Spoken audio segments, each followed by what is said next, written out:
O irmão que estava ali na reunião, ouvindo aquele testemunho, sentiu o coração arder dentro do peito. Não era a primeira vez que escutava falarem de curas na congregação, mas naquela noite algo diferente acontecia com ele. Enquanto o jovem contava como Jesus o livrara daquela dor insuportável nas costas, o irmão lembrava de sua própria mãe, que há meses sofria com um problema semelhante. As noites de choro, as manhãs de dificuldade para se levantar, os remédios que não faziam efeito, tudo voltou à sua memória como um filme. Ele abaixou a cabeça e, sem dizer nada, começou a orar em silêncio. Senhor, se o Senhor curou aquele moço, o Senhor também pode curar a minha mãe. Não peço por merecimento, mas pela tua misericórdia. Amém. Enquanto isso, o jovem que havia dado testemunho sentia uma paz que não conseguia explicar. Depois de anos carregando aquela dor, agora podia se movimentar sem gemer, podia trabalhar sem se dobrar de tanto incômodo. Podia até ajudar os irmãos a arrumarem as cadeiras após o culto sem sentir pontadas. Naquela mesma semana, ele havia ido ao médico para um check-up e o doutor, surpreso, dissera: não há mais nada nos exames. É como se nunca tivesse tido problema algum. O jovem sorriu e respondeu: glória a Deus, doutor. Foi Jesus quem me curou. O médico, embora não fosse crente, ficou pensativo. Não era comum ver casos assim. Naquela noite, depois da reunião, vários irmãos se aproximaram do jovem para lhe dar os parabéns pela vitória. Um irmão mais velho, que já havia passado por muitas provas na vida, segurou seu braço e disse com voz firme: meu filho, não esqueça, Deus não nos cura só para nos livrar do sofrimento. Ele nos cura para que a gente possa servir melhor a Ele. Agora que você está são, use essa saúde para glorificar o nome do Senhor. O jovem assentiu, sentindo o peso daquelas palavras. Ele sabia que não era dono da sua própria vida, mas que tudo pertencia a Deus. Enquanto os irmãos conversavam, uma irmã idosa que sempre chegava cedo para limpar o salão, se aproximou com os olhos brilhando. Ela contava com os dedos as curas que já havia visto na congregação. Eu me lembro quando a irmã Maria não conseguia andar e depois da oração, levantou e saiu andando sozinha. Lembro do irmão João, que tinha um problema no coração e os médicos disseram que não tinha jeito, mas hoje ele está aqui, louvando a Deus. E agora você, meu filho. Isso não é obra de homem, não. Isso é o dedo de Deus.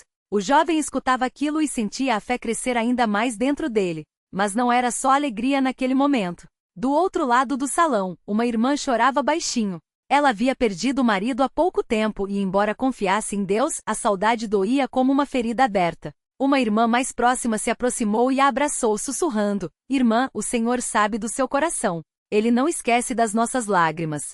Um dia, a gente vai entender. A irmã enxugou as lágrimas e respondeu: eu sei que Deus é bom. Mesmo na dor, eu sinto a paz dele. É como se ele dissesse: confia em mim. E assim, entre lágrimas e sorrisos, a reunião terminou, mas a obra de Deus continuava. No dia seguinte, o jovem que fora curado acordou com um desejo forte de compartilhar sua experiência. Ele não era de falar muito, mas naquela manhã, enquanto tomava café, contou para a família como tudo havia acontecido. Sua mãe, que sempre fora uma mulher de oração, colocou a mão em seu ombro e disse: filho, Deus não faz acepção de pessoas. Se ele te curou, pode curar qualquer um. Vamos orar pelos que ainda estão doentes. E ali mesmo, antes de saírem para o trabalho, a família se ajoelhou e clamou a Deus pelos enfermos da congregação, pelos que estavam desanimados, pelos que precisavam de um milagre.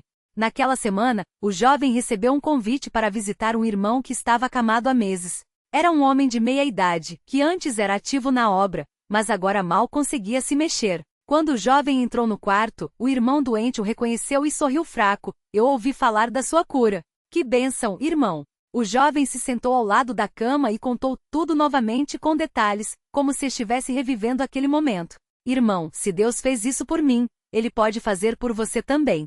Vamos orar? O homem acamado assentiu e ali, com lágrimas nos olhos, eles clamaram juntos: Senhor Jesus, o Senhor é o mesmo ontem, hoje e sempre. Se é da tua vontade, levanta este irmão para que ele possa servir ao teu nome. Não houve um raio, não houve um barulho. Mas enquanto oravam, o irmão doente sentiu algo estranho, uma espécie de calor percorrendo seu corpo, como se uma mão invisível o tocasse. Ele tentou se mover e, para sua surpresa, conseguiu sentar na cama sem dor. Os dois irmãos se olharam, incrédulos. Glória a Deus! Exclamou o jovem. O homem que estava acamado tentou se levantar e, com ajuda, conseguiu ficar de pé. Não estava totalmente curado ainda, mas a melhora era visível. Irmão, isso é só o começo. Deus vai terminar a obra, disse o jovem emocionado. Quando a notícia se espalhou, muitos irmãos foram visitar aquele homem. Alguns levavam passagens bíblicas, outros apenas iam para orar com ele. Uma irmã levou um salmo escrito à mão: "Bendize, ó minha alma, ao Senhor, e não esqueças de nenhum dos seus benefícios. Ele é quem perdoa todas as tuas iniquidades e sara todas as tuas enfermidades." Salmo 103, 2, 3. O irmão lia aquelas palavras e sentia a fé se fortalecer. "Sim, Senhor, eu creio que o Senhor vai me restaurar", murmurava ele. Enquanto isso, na congregação, os cultos ficavam cada vez mais cheios de testemunhos. Um irmão contava como Deus o livrara de um acidente de carro, outro falava de como uma dívida impossível fora paga no último minuto. Uma irmã jovem compartilhou como, depois de anos de infertilidade, Deus lhe dera um filho. Os médicos disseram que era impossível, mas para Deus não há coisa impossível, ela disse, segurando o bebê nos braços. Os irmãos ouviram, choraram e deram glória a Deus. Mas nem tudo era fácil. Havia aqueles que, mesmo vendo os milagres, ainda duvidavam. Um irmão novo na fé, que havia chegado há pouco tempo, questionava: será que isso tudo não é coincidência? Um irmão mais velho, cheio de experiência, se aproximou e disse: "Meu irmão, coincidência não muda vidas. Coincidência não enche o coração de paz. Coincidência não faz um homem se levantar de uma cama depois de meses deitado. Isso é obra de Deus. Se você quer ver, peça a Ele com fé, e você vai experimentar." O irmão novo ficou pensativo. Talvez ele precisasse apenas de um toque do Senhor para crer de verdade. E Deus não demorou a responder. Alguns dias depois, aquele mesmo irmão novo passou por uma prova. Seu filho pequeno adoeceu gravemente, e os médicos não davam esperanças. Ele se lembrou das palavras do irmão mais velho e, pela primeira vez, orou com todo o seu coração: "Senhor, se o Senhor é real, salva o meu filho. Eu não tenho mais aonde ir. Só o Senhor pode nos ajudar." Naquela mesma noite, a febre do menino baixou, e os exames começaram a melhorar. Quando o médico deu alta, o irmão não conseguiu segurar as lágrimas. "Deus é real, Deus ouve as nossas orações", ele repetia, enquanto abraçava o filho. A notícia da cura do menino se espalhou, e muitos que antes duvidavam começaram a buscar a Deus com mais sinceridade. Nas reuniões de oração, os pedidos se multiplicavam. Irmãos clamavam por emprego, por restauração familiar, por cura de doenças. E Deus, fiel como sempre, respondia de maneiras que só Ele poderia fazer. Um irmão desempregado recebia uma ligação inesperada com uma oferta de trabalho. Uma irmã cujos filhos estavam se desviando do caminho via eles voltarem para os cultos, arrependidos. Um casal que estava à beira da separação se reconciliava depois de uma noite de oração. Em uma dessas reuniões, um irmão levantou a mão e disse: "Irmãos, eu não vou dar um testemunho de cura física, mas de cura da alma. Eu estava cheio de amargura, cheio de ódio por coisas que aconteceram no meu passado. Mas Deus, em sua bondade, tirou esse peso de mim. Hoje eu sinto paz. Hoje eu posso perdoar." Os irmãos ouviram aquilo e entenderam que os milagres de Deus não são só para o corpo, mas também para o coração. E assim a obra continuava. Cada testemunho levava outro irmão a confiar mais em Deus. Cada resposta de oração fortalecia a fé da congregação. Não havia espaço para a glória humana, porque todos sabiam: era Jesus quem operava. Era Jesus quem curava. Era Jesus quem mudava vidas. E a melhor parte era saber que aquilo não era o fim, mas apenas o começo. Porque Deus não para. Ele continua ouvindo, continua agindo, continua mostrando que, para aqueles que creem, nada é impossível. Naquela mesma semana, um jovem chamado Mateus chegou ao culto com o rosto marcado pela dor. Ele não era de falar muito, mas naquela noite, não conseguiu segurar as lágrimas. Desde os 16 anos, uma dor nas costas o acompanhava como uma sombra. Começou como um incômodo depois de um esforço no trabalho, mas com o tempo, tornou-se uma agonia constante. Médicos disseram que era hérnia de disco, que precisaria de cirurgia, que talvez nunca mais pudesse carregar peso ou até mesmo ficar muito tempo em pé. Ele já havia tentado remédios, fisioterapia, tudo o que lhe indicavam, mas a dor só piorava.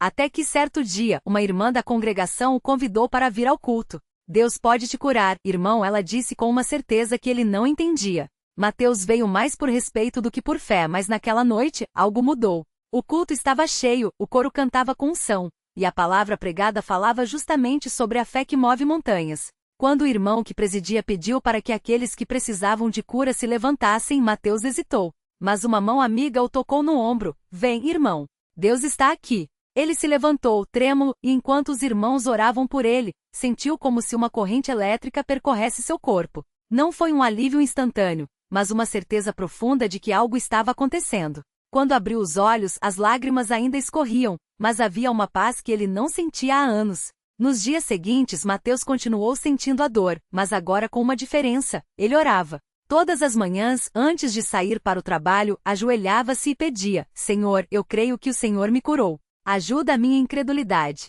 E à noite, antes de dormir, agradecia, mesmo que a dor ainda estivesse presente. Até que na quarta-feira seguinte, ao se curvar para amarrar o cadarço do sapato, percebeu que não sentiu aquele lance agudo que o fazia estremecer. Levantou-se devagar, esperando a dor voltar, mas nada. Movimentou o corpo para os lados, dobrou-se novamente, e pela primeira vez em anos, não houve dor. Só então ele entendeu: Deus havia operado nele não no momento em que as mãos dos irmãos o tocaram, mas no momento em que ele escolheu crer mesmo sem ver. No culto de ação de graças daquele domingo, Mateus subiu ao púlpito com um sorriso que não cabia no rosto. Irmãos, eu vim aqui hoje para dar glória a Deus, começou com a voz embargada. Eu não sei explicar como, eu não sei explicar porquê, mas sei que Deus me curou. Há semanas eu não conseguia nem pegar minha filha no colo sem sentir dor, e hoje, pela manhã, eu a levantei nos meus braços e dancei com ela na sala. Não foi o médico, não foi remédio, foi Jesus. Só Jesus. Os irmãos ouviram, alguns chorando, outros levantando as mãos em louvor. Uma irmã gritou: Glória a Deus, e o coro respondeu em uníssono, como se o céu mesmo tivesse se aberto sobre eles. Mas o testemunho de Mateus não parou por aí. Na semana seguinte, ele trouxe a esposa que há tempo havia deixado de vir aos cultos.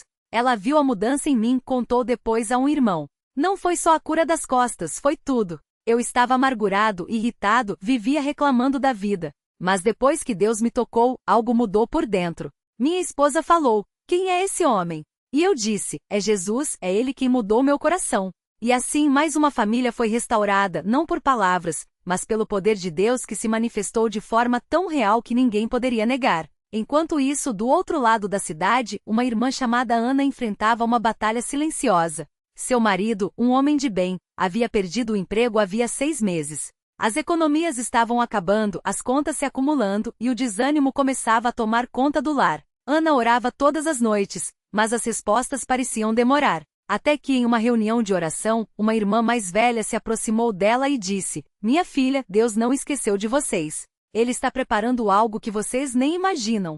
Ana abraçou aquelas palavras como se fossem uma âncora. Naquela mesma semana, seu marido recebeu uma ligação de um antigo patrão, oferecendo-lhe um trabalho melhor do que o anterior. Foi como se Deus dissesse: Espere em mim, testemunhou Ana com os olhos brilhando. Não foi no nosso tempo, foi no tempo dele. E assim é melhor. Os milagres não vinham só nas coisas grandes, mas também nas pequenas. Um irmão que há anos lutava contra o vício do cigarro sentiu, após uma oração, um nojo tão grande pelo cheiro que jamais voltou a fumar. Uma irmã que sofria de enxaquecas crônicas acordou certa manhã e percebeu que a dor havia desaparecido e nunca mais voltou. Um casal que não conseguia ter filhos recebeu a notícia de que ela estava grávida depois de anos de oração.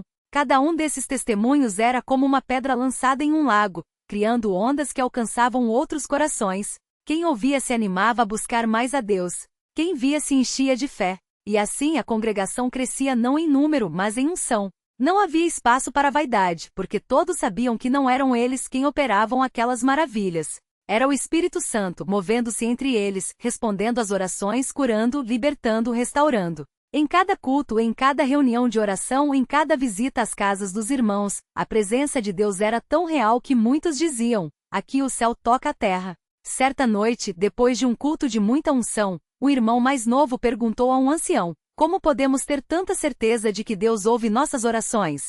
O ancião, um homem de poucas palavras mas de muita sabedoria, simplesmente respondeu: Filho, é porque ele já respondeu tantas vezes. Quando você vê uma criança nascer depois de anos de esterilidade, quando você vê um homem livre de um vício que o escravizava, quando você vê um coração endurecido se quebrantar em lágrimas de arrependimento, como não crer? Deus não é teoria para nós. Ele é real. Ele está aqui. E essa era a maior prova de todas. Não eram os discursos, não eram as explicações, mas a vida transformada. Homens que antes viviam no pecado agora viviam em santidade. Mulheres que antes estavam cheias de ansiedade agora descansavam na paz de Deus. Jovens que antes se perdiam nas vaidades do mundo agora buscavam com sede a presença do Senhor. Não havia fórmula, não havia método. Havia apenas um povo que cria, que ora, que espera, e um Deus que nunca falha. Porque no final não se tratava de curas, empregos ou milagres visíveis. Tratava-se de algo muito mais profundo, a certeza de que em meio a um mundo cheio de trevas, havia um lugar onde a luz de Deus brilhava. Um lugar onde os corações quebrantados eram consertados, onde as lágrimas eram enxugadas, onde o impossível se tornava possível. E tudo isso não por mérito de homens, mas pela graça de um Deus que ama, que ouve, que age. E assim a obra continuava. Não com alarde, não com propaganda, mas com vidas mudadas. Porque quando Deus opera, não há como esconder. O perfume da sua presença se espalha, e aqueles que têm fome e sede de justiça são atraídos como abelhas ao mel. E o melhor de tudo é saber que ele não para. Hoje, amanhã, sempre, ele continua o mesmo, fiel, poderoso, misericordioso. Basta crer, basta buscar, basta confiar. Porque no fim das contas, a maior prova de que Deus está vivo não está nos livros, não está nas palavras, mas nos corações que ele transforma. E isso ninguém pode negar. E foi numa tarde comum, daquelas que o sol parecia mais quente e o ar mais pesado, que o irmão Marcos chegou à congregação com o rosto marcado pela dor. Não era uma dor qualquer, daquelas que passam com um remédio ou um descanso. Era uma dor que já durava meses, que o impedia de se curvar, de trabalhar, de até mesmo amarrar os próprios sapatos. Os médicos tinham falado em hérnia, em cirurgia, em meses de fisioterapia. Mas o irmão Marcos não veio buscar consolo humano. Veio buscar a Deus. Ele entrou na sala de oração como quem carrega um fardo invisível, mas pesado. Os irmãos o viram, e sem precisar de palavras, souberam que aquele era um momento de intercessão. Não houve alarde, não houve chamariz. Apenas mãos estendidas, joelhos dobrados e corações unidos em súplica. O irmão José, um dos anciãos, colocou a mão sobre o ombro dele e começou a orar com aquela voz firme, mas cheia de ternura. Senhor Jesus, o Senhor conhece a dor do teu servo. Tu que curaste o paralítico, que fizeste o coxo andar, olha para o irmão Marcos. Não olhas para a nossa justiça, mas para a tua misericórdia. Se for da tua vontade, livra-o deste sofrimento, para que o teu nome seja glorificado. E então veio o silêncio. Aquele silêncio sagrado, onde só se ouve o respirar dos que esperam em Deus. O irmão Marcos fechou os olhos e sentiu algo estranho. Não era alívio ainda, mas uma paz que invadia sua alma, como se o Espírito Santo estivesse ali bem perto, sussurrando: confia, eu estou aqui. E ele creu, não com uma fé fraca, mas com aquela fé que move montanhas, que não duvida, que sabe que se Deus disse, ele fará. Quando o irmão José terminou a oração, não houve gritos, não houve espetáculo. Apenas um amém suave, como um suspiro de rendição aos pés do Senhor. O irmão Marcos se levantou devagar, ainda com cuidado, como se temesse que a dor voltasse. Mas ao se endireitar, algo aconteceu. Uma sensação de leveza, como se um peso tivesse sido tirado de suas costas. Ele moveu o corpo para frente, para trás, para os lados. Nada, nem uma pontada, nem um incômodo. A dor havia ido embora. Simples assim, como se nunca tivesse existido. Os irmãos ao redor não precisaram de explicações. Viram o rosto dele, os olhos brilhantes, o sorriso que não cabia mais no rosto. Alguns choraram. Outros apenas sorriram, porque já tinham visto aquilo antes. Não era a primeira vez que Deus operava assim, quieto, sem alarde, mas com uma autoridade que ninguém poderia contestar. O irmão Marcos não pulou, não gritou. Apenas levantou as mãos e disse, com a voz embargada: glória a Deus. Só ele poderia fazer isso. E a notícia se espalhou. Não por meio de redes sociais ou jornais, mas da maneira como sempre acontece entre o povo de Deus, de boca em boca, de coração em coração. Na semana seguinte, a mãe da irmã Clara, que sofria de enxaquecas há anos, veio ao culto e, após a oração, sentiu a dor sumir como neve ao sol. O jovem Tiago, que há meses lutava contra uma depressão que o deixava acamado, levantou-se após o irmão mais velho orar por ele e disse: parece que uma nuvem escura saiu de mim. E assim ia. Não eram casos isolados. Eram provas vivas de que Deus não havia mudado. Ele ainda ouve, ainda cura, ainda libera. Mas o mais lindo não eram as curas em si, era o que vinham depois. O irmão Marcos, que antes mal conseguia se ajoelhar, agora era um dos primeiros a chegar aos cultos de oração. A irmã Clara, livre das dores, passou a visitar os enfermos, levando não só palavras de ânimo, mas o testemunho vivo de que Deus ainda opera. O jovem Tiago, que antes evitava até mesmo olhar nos olhos das pessoas, agora estava sempre pronto a dar um abraço, a ouvir, a servir. Porque quando Deus toca uma vida, Ele não faz pela metade. Ele transforma por completo. E os cultos ficaram mais cheios. Não porque as pessoas vinham atrás de milagres, mas porque elas vinham atrás de Deus. E Deus, fiel como sempre, se revelava. Às vezes através de uma cura, outras através de uma palavra que parecia feita só para aquele coração. Uma irmã contava como, após anos de oração, seu marido, que era alheio às coisas de Deus, havia começado a acompanhá-la aos cultos. Um jovem relatava como, após clamar a Deus por um emprego, recebeu não uma, mas 3 propostas no mesmo dia. Uma senhora idosa com lágrimas nos olhos, agradecia porque, depois de décadas de solidão, Deus lhe dera uma família na congregação, irmãos e irmãs que agora a tratavam como mãe. E assim a obra crescia. Não pelo esforço humano, mas pela mão de Deus. Porque quando o povo se humilha, quando busca o Senhor de todo o coração, ele não se esconde.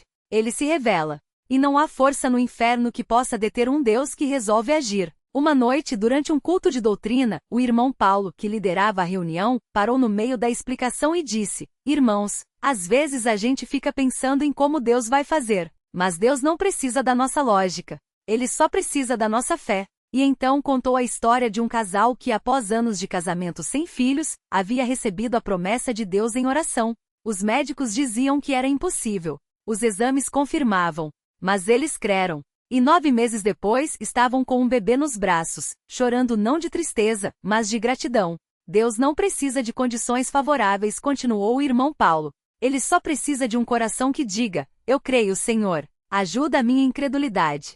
E o povo respondia. Não com palavras vazias, mas com vidas que comprovavam aquilo. Porque ali, entre aquelas 4 paredes, não havia espaço para dúvidas. Havia espaço para Deus. E Deus enchia aquele lugar. Às vezes com um vento suave que parecia soprar só ali. Outras vezes com uma presença tão forte que muitos não conseguiam ficar de pé, tão grande era a glória. Mas sempre com a mesma mensagem: Eu estou aqui. E eu nunca mudo. E as lágrimas rolavam. Não eram lágrimas de dor, mas daquelas que nascem quando a alma sente que está no lugar certo, na presença de quem pode tudo. Uma irmã levantava a mão e pedia oração pela filha que estava se desviando. Um irmão clamava por força para resistir às tentações do mundo. Um jovem com a voz trêmula confessava que havia caído, mas que queria voltar. E a congregação orava. Não com palavras bonitas, mas com gemidos que vinham do fundo da alma, porque eles sabiam que Deus não olha para a eloquência, mas para o coração quebrantado. E Deus respondia. Não sempre da maneira que eles esperavam, mas sempre da maneira certa. Às vezes a cura demorava. Às vezes a resposta era espere. Mas eles sabiam que mesmo no silêncio, Deus estava agindo. Porque já tinham visto. Já tinham vivido.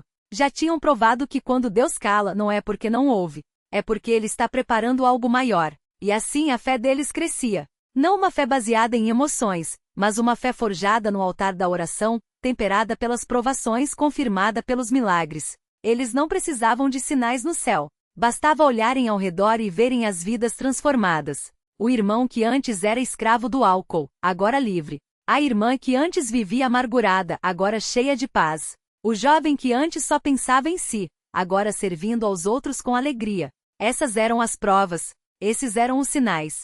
E quando o mundo lá fora dizia que Deus não existia, que os milagres eram coisa do passado, eles apenas sorriam. Porque eles sabiam. Sabiam que naquela sala simples com bancos de madeira e paredes sem luxo, o Deus Todo-Poderoso se faz presente. Sabiam que quando 2 ou 3 se reuniam em seu nome, Ele estava ali. Sabiam que quando clamavam, Ele ouvia. E sabiam que quando Ele agia, nenhuma força podia detê-lo. Porque no final não se tratava de uma religião. Não se tratava de rituais. Tratava-se de um relacionamento. Um relacionamento com aquele que conhece cada lágrima, cada dor, cada desejo do coração. E quando um povo assim se ajunta, não há como conter a bênção. Porque onde está o povo de Deus, ali está a sua glória. E onde está a sua glória, ali a transformação. E a obra continua. Não com barulho, não com ostentação, mas com a mesma simplicidade de sempre. Porque Deus não precisa de holofotes. Ele só precisa de corações que o busquem em verdade. E enquanto houver um só que clame, Ele ouvirá. Enquanto houver um só que creia, Ele agirá. Porque Ele é Deus. E Deus não muda.